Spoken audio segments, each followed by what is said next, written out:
para você que ainda não me conhece, sou Narayane Martins, criadora da Escola da Moda de Luxo Infantil, Costurando Sonhos e proprietária do ateliê de Manu aí no Brasil. Você que me segue aí nas redes sociais viu que eu mudei para a Austrália recentemente. E como que tá o ateliê de Manu aí no Brasil? As alunas que estão certificadas do Costurando Sonhos estão na lista do meu catálogo de indicação para as minhas clientes. E você que é costureira e não sabe o quão lucrativo é o ramo da alta moda infantil, você está perdendo tempo. Fica até o final, porque nesse vídeo eu vou contar alguns segredinhos para que vai trazer sucesso para você ter a noção o quão valioso e o quão lucrativo é esse mercado. Então vamos lá. Para você começar na alta moda infantil, a primeira coisa que você tem que pensar é o quê? Acabamento. Mas aí muitas pessoas perguntam, Nara, o acabamento está lá no final? Enfim, é um acabamento? Não, o segredo é, o acabamento ele começa do começo. Redundante, né? Mas é isso mesmo. Lá quando você vai tirar as medidinhas da criança, você já tem que pensar no acabamento. Porque se você tirar as medidas de maneira correta, vai te trazer uma modelagem boa, que vai te trazer um corte bom, uma costura boa e, enfim, um vestido maravilhoso sem ajuste. Porque a bandeira que eu levanto aqui é o quê? Gente, vamos trabalhar da maneira que você não precisa fazer ajuste. Fazer ajuste realmente é muito cansativo, mas existe sim uma metodologia onde você vai conseguir, mesmo à distância, fazer aquele vestido, vai vestir como uma luva. Porque existe essa metodologia e eu vou contar aqui pra você. Então fica até o final. Tem em mãos a sua aliada, a sua fita. E aí você vai ter que saber quais são as medidas necessárias para que você possa tirar a medida da criança. Porque às vezes você vai lá e tira medidas da criança, medidas que vai ficar perdida e não faz sentido nenhum para aquela determinada peça. Então você vai começar a medidinha sempre tirando a medidinha das costas da criança. Lembrando de respeitar o limite da cava, onde você tem como marcação a cava da criança, vem aqui nesse ossinho até na outra e vai tirar essa medida das costas. Uma medida mal tirada das costas, se você tirar a medida grande, vai sobrar. Sabe aquele papo que fica aqui nos vestidos, nas roupas, que você fala, gente, onde eu errei? Você pode ter tirado a medida das costas grande e aí vai atrapalhar lá no acabamento final, vai ou não vai? É isso que eu tô te falando. Então, uma medida bem tirada vai te resultar num acabamento bem feito. Uma medida mal tirada vai te resultar no acabamento ruim, tá? Não adianta você ser, minha costura é perfeita, mas você não sabe tirar medida, você não sabe modelar. Uma coisa precisa da outra para fazer a coisa andar. Então, tirou as medidas das costas, você pode tirar a medidinha do busto, em cima do peitinho da criança, você vai tirar aquela medida, lembrando sempre da folga de vestibilidade. Mas, Nara, o que é essa folga de vestibilidade? Geralmente vestidos infantis de luxo são usados tecidos planos, ou seja, quanto menos a elasticidade, melhor o vestido, mais bonito vai ficar. Geralmente, tecidos com elastano ou malha é para modinha. Nós não estamos falando disso aqui, nós estamos falando de um vestido de luxo. Então você tem que saber que a criança que vai usar aquele vestido, ela precisa respirar, ela precisa brincar dentro desse vestido. Então o que nós vamos acrescentar? Então eu acrescento até 5 anos uma folga de vestibilidade de 4 centímetros, que é a folga ideal para aquela criança brincar, a mãe pegar no colo, comer e etc. E acima de 5 anos, já é uma criança mais crescidinha, onde não fica tanto no colo da mãe, onde é uma criança que não mama mamadeira. Então essa criança você não tem necessidade de colocar os 4, pode colocar de 2 a 3, dependendo. Quanto mais mocinha, mais alinhado no corpo a mãezinha quer, a não ser que seja um modelo de um vestido que realmente exige uma folga de vestibilidade maior. Então, busto justo e cintura justa, mais a folga de vestibilidade, para que o vestido fique perfeito. Então, por isso que eu criei uma metodologia que mesmo à distância, você consegue tirar essas medidas, olhar na tabela, que eu tenho desenvolvida também, e aí você consegue fazer vestido que vai vestir como uma luva, desde que as mãezinhas tiram essa medida conforme você vai orientá-la, né? Que é busto justo, cintura justa, e você vai acrescentar 4 para essa folga de vestibilidade. Daí você precisa de interpretar também o modelo que a mãezinha quer. É um modelo de um corpinho mais alongado? É um modelo de um corpinho médio ou um corpinho curto? O que seria isso, Nara? É você pegar a ponta da fita e encostar no pescoço.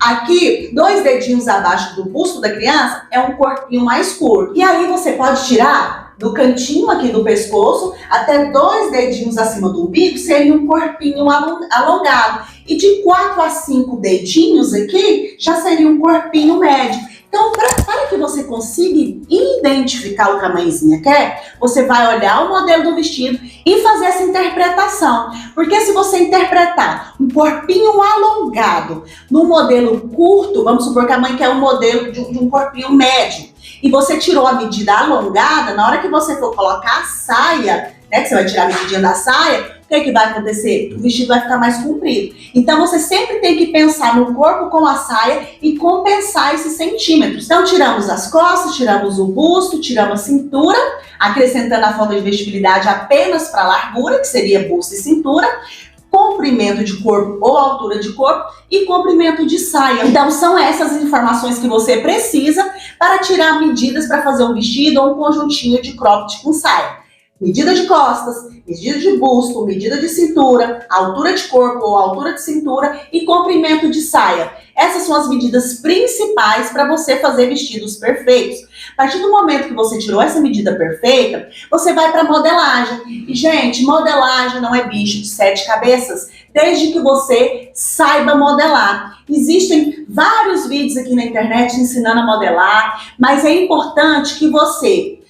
Cada tipo de modelagem tem uma maneira de tirar a medida. Cada tipo de modelagem tem uma maneira de cortar. Então é importante que você tenha uma metodologia sequencial para que o seu resultado fique perfeito. Para que você não tenha ajuste, porque realmente ajuste, sem brincadeira, eu prefiro desmanchar, tacar fogo, qualquer coisa.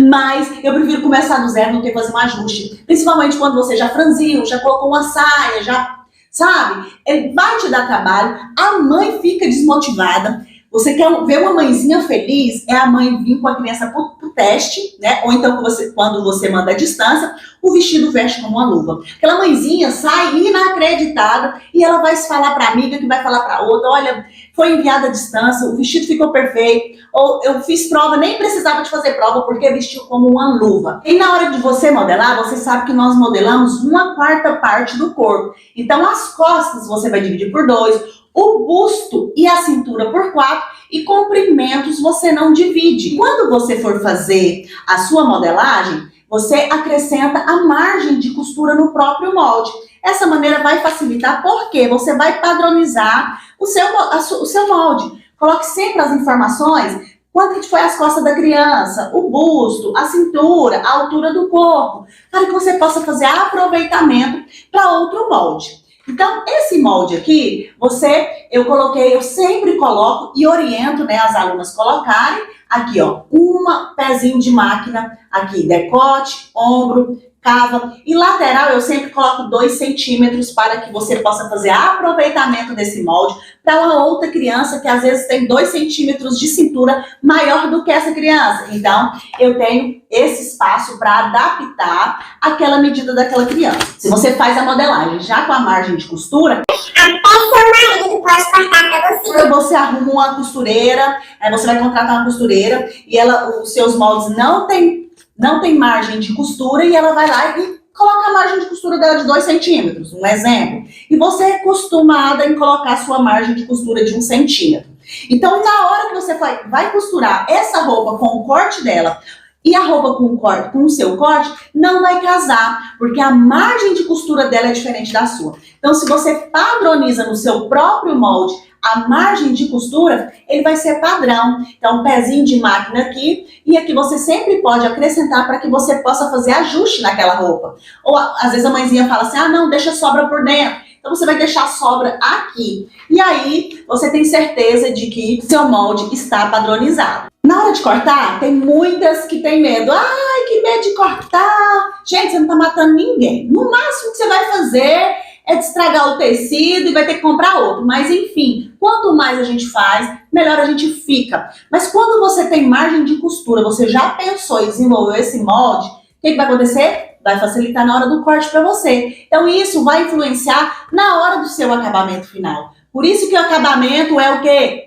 Não é só no final. O acabamento ele vem lá do começo para que você tenha um vestido perfeito. Porque uma mãe feliz, minha querida, uma mamãe feliz, ela vai contar para outra mamãe, que vai contar para outra. E aí depois que você já cortou o tecido, você vai para a máquina. Então se você tem um pezinho de máquina, você vai fazer aquilo ali, ó, a coisa vai fluir. Você não tem que pensar, eu vou entrar 2 centímetros nessa costura. Não, não, amiga, tá um pezinho de máquina. É só você correr e costurar. Quando você está naquele processo de costura, o que você vai fazendo? Vai passando, vai vincando onde é necessário. Porque quando você finaliza aquele vestido, ele já está perfeito. Ou aquela peça. Costurar a peça com o tecido amarrotado é terrível. Então, sempre o tecido perfeitinho. Mas na hora da costura, você vai abrindo as dobras, vai vincando. Isso vai dar o acabamento final.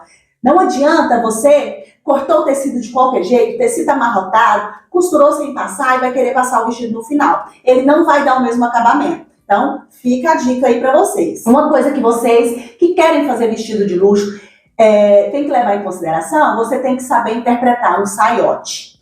O saiote é aquela armação onde nós estruturamos com filó que fica debaixo do vestido.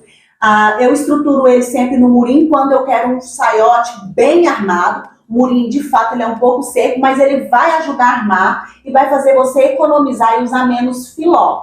Filó é aquela telinha que vai armar, é como se fosse, tem gente que fala tule. Não, geralmente tule é o acabamento externo e o filó é o acabamento interno. Esses 2 vestidos aqui, ele foi feito a estrutura dele no murim e aqui várias camadas, né? Esse aqui nem tanto, que ele é um vestidinho roda média.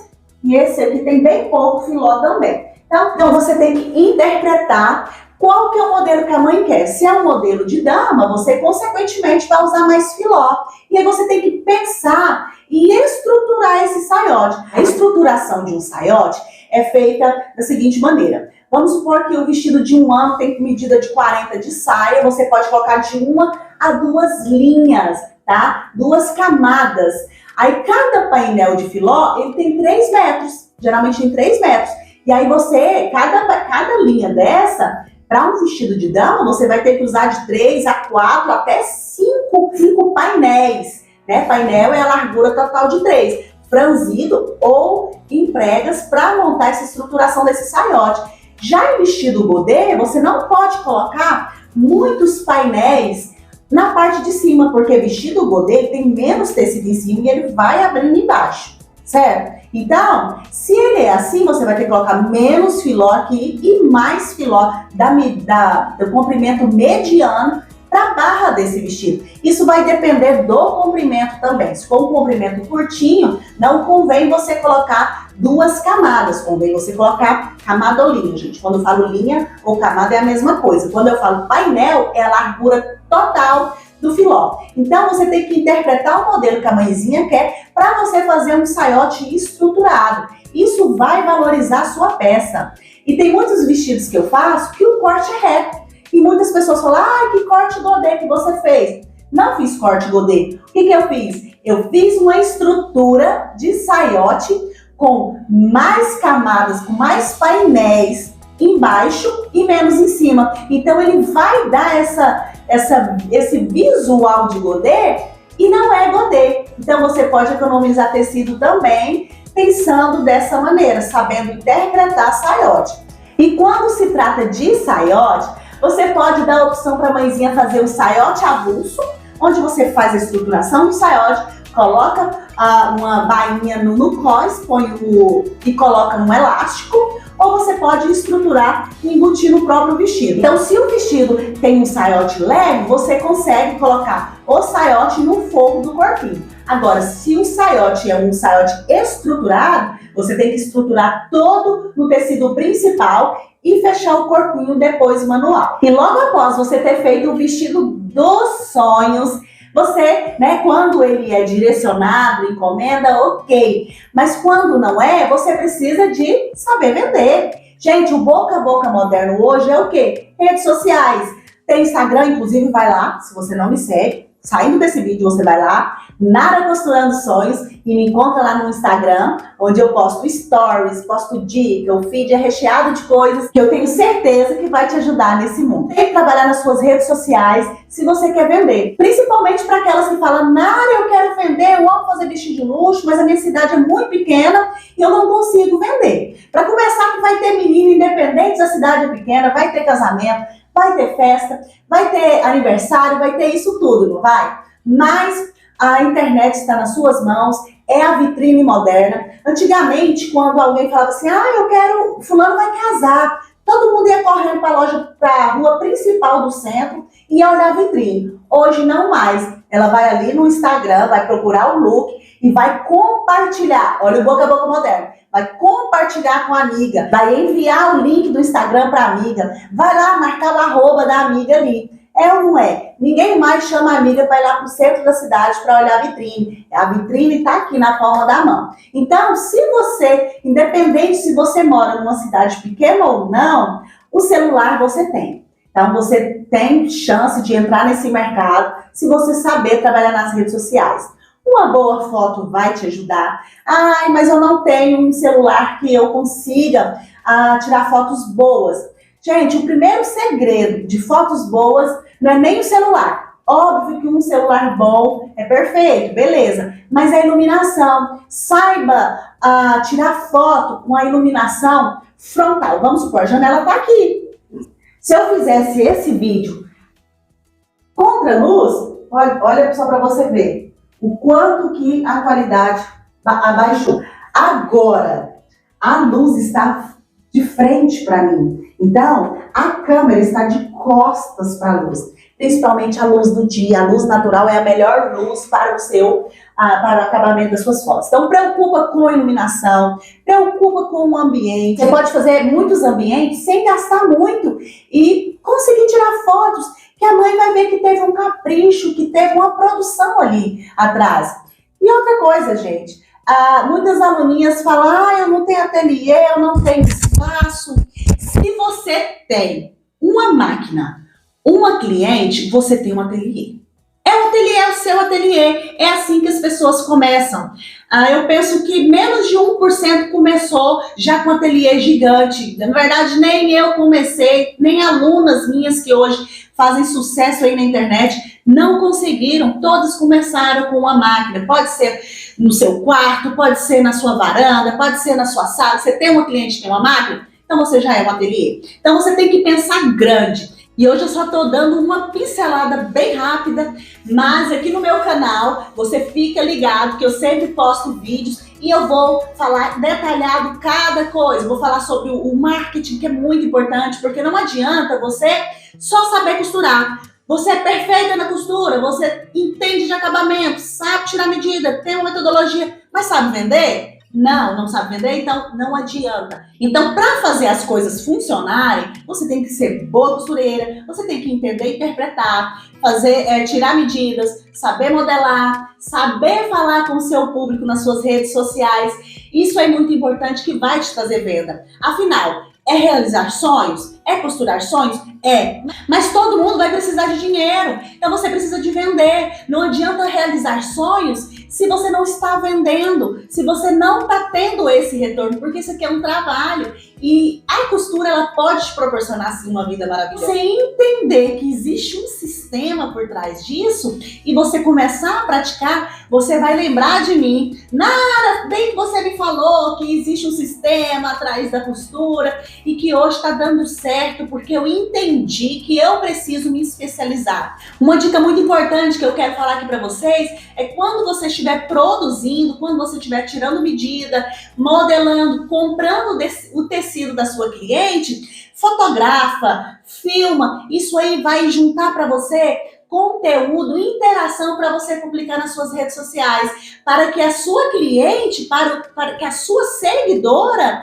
possa confiar em você, para que você possa ter muitas vendas para fora, gente, até para fora do país. O Brasil tem uma alta demanda de exportação de vestidos infantis de luxo. porque o acabamento do brasileiro é o melhor. Eu vou finalizar esse vídeo aqui, porque senão vai ficar um vídeo muito longo, mas continue acompanhando, e toda semana tem vídeo novo para você, te mostrando esse universo maravilhoso que pode te trazer um retorno incrível. Então, se você não me segue nas minhas redes sociais, vai lá no Nara Costurando Sonhos, se inscreva aqui no canal, ativa a notificação e aguarde os próximos vídeos. Beijinhos!